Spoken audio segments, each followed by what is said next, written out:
Para o diagnóstico da lesão do ligamento cruzado anterior, a gente tem três pilares, que é a anamnese, que é a história do paciente, o exame físico e o exame de imagem. Então, em relação à anamnese, é importante a gente saber como é que foi a torção, o mecanismo, se doeu muito, se estalou, se ficou inchado ao longo do primeiro e segundo dia, se o paciente conseguiu retornar à atividade que ele estava fazendo. São alguns aspectos importantes da anamnese. E o exame físico, que é o que a gente vai mostrar aqui, ele é fundamental porque é no exame físico que a gente vai saber se o joelho está instável ou não. Isso vai ajudar a determinar o tratamento. Então, o exame físico da lesão do ligamento cruzado anterior, a gente tem a inspeção estática, a inspeção dinâmica, a palpação e as manobras especiais. Então, em relação à inspeção dinâmica, o paciente andando, isso vai variar de quando foi a lesão, se é uma lesão aguda, se é uma lesão antiga, e a inspeção dinâmica a gente não vai ter muita coisa para ver, no máximo o paciente claudicando, mancando para andar. Na inspeção estática, a gente vai ver se o joelho está inchado, se tem edema, se tem alguma deformidade. E geralmente o que a gente vai encontrar de alterado na inspeção estática é um joelho inchado nos primeiros dias após a lesão, geralmente 1, 2, 3 semanas esse joelho pode ficar inchado.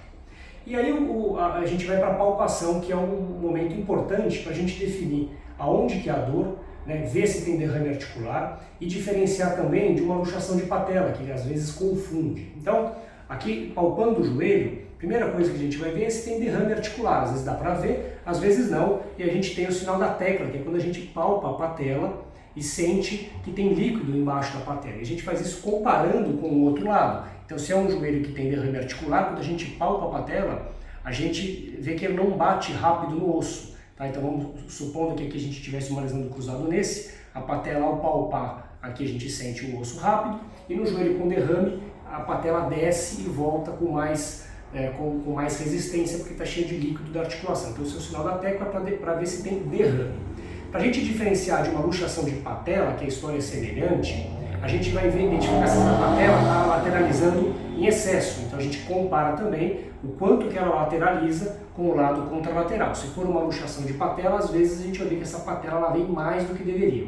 E além disso, a gente palpa as estruturas mediais da patela, que é onde a gente encontra o ligamento patelofemoral medial, que nos casos de lesão de luxação da patela, ele rompe e fica dolorido. Então a gente vai observar dor nessa região próxima à patela ou indo em direção ao epicôndilo. Então são duas coisas importantes da palpação para a gente diferenciar uma lesão do cruzado anterior de uma luxação da patela. Aí, continuando na palpação, a gente vai ver onde que o joelho dói. Então, se o ligamento cruzado anterior rompeu com um mecanismo de valgo e rotação externa, quando o joelho vai para dentro e o pé roda para fora, a tíbia roda para fora, que é um mecanismo mais comum, a gente costuma ter dor no epicôndilo medial. Então, vou fletir o joelho aqui. Então, a gente palpando o epicôndilo medial, é muito comum dor aqui, porque nessas lesões do cruzado em valgo é comum a gente ter lesão do ligamento colateral medial na sua origem. Ela pode acontecer no terço médio, pode acontecer no terço distal, mas o mais comum é no terço proximal, próximo ao epicôndilo. Então isso é um sinal indireto de lesão do cruzado, que é essa lesão associada do colateral medial. Nesses entorses em valgo, a gente tem também dor na parte lateral do joelho, porque tem um impacto do côndilo femoral lateral com a tíbia. Então toda a parte lateral da articulação fica dolorida. Se a gente tem uma lesão em vago, o joelho vai para fora, a gente vai ter dor nas estruturas posterolaterais e anterolaterais, porque tem estiramento desses ligamentos. Então é comum a pessoa referir dor na parte lateral também quando o trauma é em vago. E além disso, quando a gente tem um entorse em hiperextensão, quando o joelho hiperestende, é comum a pessoa ter dor na parte anterior, principalmente na tíbia, porque a gente tem esse impacto na parte anterior da tíbia. Então, localizar a dor é importante para a gente saber se pode ser ou não uma lesão do ligamento cruzado anterior. Além disso, tem as lesões associadas do menisco. Então, o menisco medial, a dor característica é na interlinha. Então, a gente vai ter dor nessa interlinha, na parte do corpo do menisco, indo para a parte posterior. E é muito comum lesões do corpo posterior, que é a lesão em rampa, que é uma lesão que fica na parte posterior-medial do menisco, associadamente ao ligamento cruzado anterior, por tração do seno membranoso. Então, essa região aqui atrás é comum de ficar dolorida quando a gente tem uma lesão cruzada associada a uma lesão em rampa. E o menisco lateral também pode ter lesão associada e doer na região do corpo, na região do corno posterior e às vezes até no corno anterior. Então os pontos de dor são interlinhas lateral medial, epicôndilo medial, platô tibial lateral, né, por impacto, por contusão óssea, região póstero-medial por conta de lesões em rampa, e o ligamento colateral medial nos casos de lesão em valgo. Feito isso, definido onde dói o joelho, a gente vai para as manobras especiais do ligamento cruzado anterior. Então, as três principais são o Lachman, a gaveta anterior e o teste do pivot shift e o jerk test. Então, eu vou mostrar esses três testes como que eu costumo realizar. O teste que eu acho mais interessante para a gente fazer o diagnóstico é o Lachman. É o primeiro que eu vou fazer. Então, a gente segura a coxa nessa posição, deixa o dedão na parte superior da coxa. Uma dica importante é não apertar, porque a hora que a gente aperta que o paciente contrai a musculatura, e se ele contrai a musculatura a gente não consegue fazer esse teste direito. Então a gente segura a coxa, pede para o paciente relaxar. Uma outra dica é o paciente colocar a mão no abdômen, para não ficar com a mão atrás do pescoço, relaxar o pescoço, relaxar o quadril. Feito tudo isso, a gente segura a tíbia flat, mais ou menos 20 e 30 graus de flexão do joelho, sem apertar a tíbia também, porque senão o paciente contrai a musculatura e trava. E aí a gente vai levar para trás e para frente, e a gente vai sentir um stop duro quando posterioriza, que é o cruzado posterior segurando, e um stop anterior quando a gente traz para frente a tíbia, que é o ligamento cruzado anterior segurando. A gente sempre faz isso comparativamente, né? Compara com o outro lado para ver qual que é o normal do paciente. E essa parada, que parece até que está batendo osso com osso, mas na verdade o ligamento segurando é o tal do stop duro, que é uma característica do ligamento íntegro. Quando a gente não tem o stop duro, a gente tem um stop mole, né? A tíbia para, mas ela para sem bater, né? Na verdade não bate, mas sem essa sensação de estar batendo, a gente não tem o tal do stop duro. Isso faz pensar numa lesão do cruzado, pode ser uma lesão parcial ou uma lesão completa. Então, eu vou realizar aqui o Lachman, posteriorizando, anteriorizando. Isso aqui é um joelho normal, não tem lesão, eu tenho o stop duro posterior, o stop duro anterior.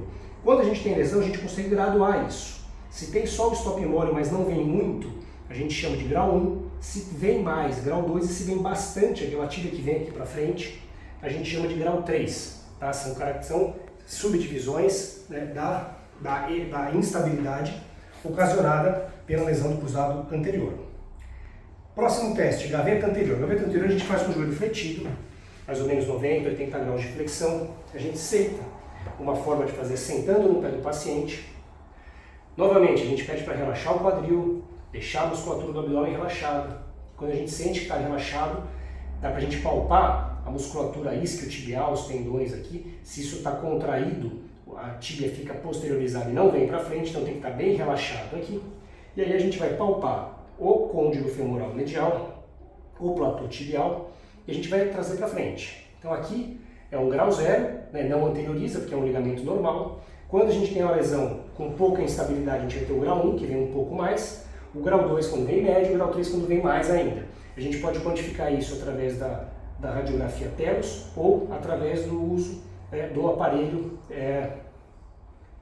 KT1000. Né? Tem o KT1000, tem o KT2000, né? O mais comum é o KT1000, que quantifica o quanto que a tíbia vem para frente. Isso a gente usa às vezes para documentar estudos científicos. Se a diferença for maior que 3 milímetros em relação ao outro lado, a gente considera que esse ligamento cruzado rompeu.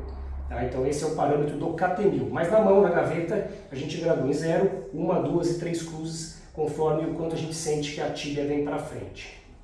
O último teste é o teste do pivot shift, ou o jerk test. Então quando a gente faz a extensão do joelho com rotação interna, a gente tem uma subluxação anterior da tíbia. Ao passo que a gente flete o joelho, ao passo que o trato iliotibial ele vai para posterior do epicôndilo, por volta dos 30 graus, a gente tem a redução, e aí quando reduz a tíbia a gente tem um teste positivo, um ligamento que está rompido.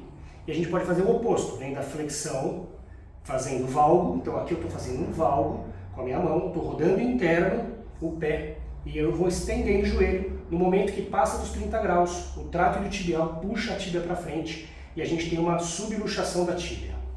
Aqui a gente não tem, né? Aqui é um teste negativo, porque o ligamento está íntegro, mas esse é o movimento que a gente faz, que é o pivot e o jerk test, que são testes de instabilidade rotacional relacionados à lesão do cruzado anterior. Então, a gaveta anterior e o Lachman são importantes para a gente ver a instabilidade.